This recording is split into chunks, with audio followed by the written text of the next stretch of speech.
Bem-vindos, pessoal, tudo bem? A gente está aqui com o nosso professor de História, Jordanes Gonzalez Luque. Além de professor de História, ele é sociólogo, né? E filósofo, né? Formação em É filosofia. formação mesmo isso aí. E ainda é cubano. O nosso principal tema daqui do CubaCast.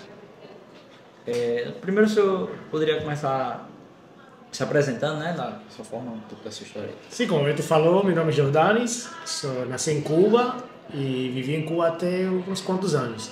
E aí aceitei o convite de vocês para falar um pouquinho sobre a história de Cuba, certo? Um país que é bem mitificado no Brasil e para a gente um pouco desmitificar essa história, justamente trazer uma visão diferente de uma pessoa que morou lá e que viveu lá e que conhece sobre algumas temáticas que a gente, vocês escolheram, né, sobre Cuba.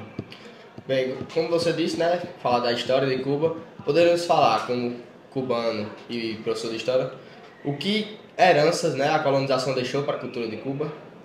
Quando a gente fala da formação de Cuba como país, a gente tem que pensar que, igual que no Brasil, né, Cuba vai ter duas bases identitárias fundamentais. Uma é a Península Ibérica, Espanha, certo? Cuba foi colônia da Espanha por mais de 500 anos. De fato, Cuba foi uma das últimas colônias. A gente foi colônia da Espanha desde o século XVI até praticamente o século XX, certo? A Cuba se independizou da Espanha no ano 1902, sim, a entrada do século XX. E a gente tem outra base importante que é a base africana, certo? Igual que no Brasil, Cuba era em esse processo de conquista e colonização, Cuba era um dos países que sustentava economicamente praticamente a metrópole espanhola. Então a base é praticamente isso aí. Da herança espanhola, a gente tem obviamente a língua espanhola, né? Que é uma herança importantíssima. Claro. Temos aí a nossa identidade cultural mais voltada para essa ideia do mundo hispânico, as letras, por exemplo, a gente tem um sotaque diferente dos espanhóis, mas a gente tem algumas palavras que são parecidas e que se encaixam nesse contexto aí. Do ponto de vista africano, que de fato é a nossa maior herança, a gente tem a música, os ritmos musicais, a gente tem as comidas, a gente tem uma base religiosa, igual que no Brasil tem a cultura afro-brasileira, em Cuba é muito forte esse sincretismo, essa unidade, essa mistura entre cultura africana e cultura espanhola. A gente tem um equivalente, por exemplo, de um santo católico para uma deidade africana. Por exemplo, a gente tem aí a Virgem de Regla, por exemplo, e a gente chama a Virgem de Regla de Iemanjá, por exemplo, que é uma deidade. Então, basicamente, visivelmente, a nossa maior riqueza, a nossa maior herança é a língua espanhola. Sim, e além da língua espanhola, um dos problemas que a colonização deixou foi a questão da escravidão, né? E como isso afetou na economia, afetou em vários problemas que a gente vê hoje lá, né? Sim, Política. a gente vai encontrar em Cuba um país extremamente misturado, né? Uma miscigenação aí igual ao Brasil. A gente tem uma variedade, múltipla variedade de cores de pele, de tipos de cabelo, por aí vai. O imaginário do brasileiro, eu acho que majoritariamente o brasileiro acha que a maior parte da população de Cuba é negra, certo? Porque a gente aí tem esse imaginário do vôlei, né? Do boxe, nas Olimpíadas, e majoritariamente essas pessoas são negras. Mas a maior parte da população de Cuba é branca, certo? E uma boa parte misturada mesmo. E claro que a gente tem problemas raciais. A gente, a partir do ano 59, quando triunfa a Revolução Cubana e tal, há uma política de Estado com o intuito de tentar diminuir o racismo e tal. Mas existe o racismo, existe também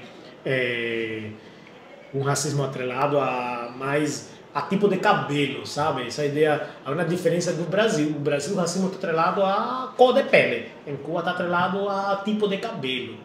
E a gente tem, ao longo da história, né? Depois do 1º de janeiro de 59, mudanças importantes nesse sentido para tentar diminuir o racismo. Mas é inegável, é visível que a gente tem esse legado histórico. A escravidão foi importante para Cuba. Ela foi importante porque ela sustentou a metrópole espanhola durante muitos anos, sobretudo no período o boom da cana-de-açúcar, igual assim que no Brasil, como nos Estados Unidos, por aí vai. E aí é importante reforçar uma ideia. A escravidão, tanto no Brasil como em Cuba, ela deixa algumas marcas importantes, né? E uma dessas marcas é a herança da cultura. Sim. E em relação à cultura, as artes lá é algo muito vivo, é algo muito presente. A gente tem grandes escritores, inclusive escritores que aqui no Brasil a gente conhece muito. Por exemplo, aqui teve um Roda Viva, um dos programas mais importantes da televisão brasileira, que um dos convidados foi um escritor cubano, Leonardo Padura. Inclusive fizeram para ele perguntas sobre a cultura cubana e tal. E no mundo hispânico, por exemplo, a gente tem 2 prêmios de literatura muito importantes. O prêmio de literatura em língua espanhola mais importante do mundo é o prêmio Cervantes, certo? Que se dá em Espanha. E para ter uma ideia, acho que 4 escritores cubanos já ganharam o prêmio Cervantes de língua espanhola.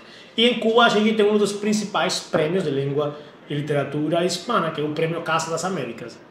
Uma história riquíssima de cultura, certo? A gente precisa justamente pensar em quanto dessa herança espanhola deixou na literatura e, sobretudo, entender justamente que o Brasil e Cuba, eles são 2 países que têm muita proximidade. Eu sempre falo para as pessoas que no Nordeste ou na Bahia tem muita mais proximidade com Cuba que os baianos com uma pessoa do sul do Brasil. Se você pegar a história do Brasil, você pegar a história da Bahia, há muita mais semelhança entre um cubano e um baiano que um baiano e um gaúcho, por exemplo. Até porque a base da comida é a mesma. Nossa base é arroz, é feijão. Vai mudar só a carne, obviamente, porque em Cuba a gente come carne de porco porque para criar vaca precisa de muita extensão territorial. Mas a base da comida é a mesma, arroz, feijão, macaxeira, certo? Por exemplo, tapioca. Em Cuba tem tapioca. Ela se chama tem outro nome, certo? Mas ela existe, ela está lá. E no sul do país você come tapioca.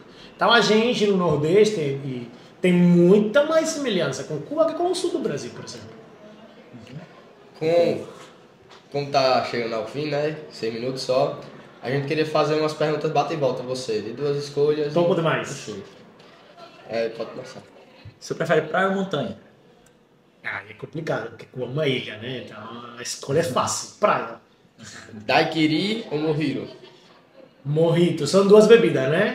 E uma delas é famosa justamente porque Hemingway, o escritor americano, morou em Cuba há muitos anos, e ele popularizou esse drink, que é o mojito. Mojito, né? Salsa ou som cubano? Eu sou ruim para dançar. Muito ruim mesmo. Essa parte aí não sou cubano não, mas gosto mais da salsa mesmo. Arroz com Frijoles. Ou leão assado? Lechão assado. Lechão assado é porco em português, né? Juntos, arroz e lechão assado. Como juntos. E luta, assim. Luta que é o Esportes, boxe, no caso, né? né? Esportes. E o beisebol, você prefere qual dos dois? Aí é difícil, porque gosto muito de vôlei, mas o esporte nacional de Cuba é o beisebol e eu cresci justamente indo assistir jogo de beisebol, como vocês aqui vão assistir jogo de futebol. Mas vamos ficar no beisebol mesmo. Mas a gente tem uma estruturazinha pro boxe, hein? Da hora. Você vê como é que funciona o beisebol. E o Brasil ou Cuba? Prefere qual? Os dois. Ah, Os dois, aí não vamos comprometer não. Aí os dois. Os dois. Bom, O que você achou, Renan? Chegando ao fim, né? Acho que já passamos até do limite. Então, muito obrigado aí a todos que assistiram. E é isso. Muito obrigado. Obrigado, Luiz.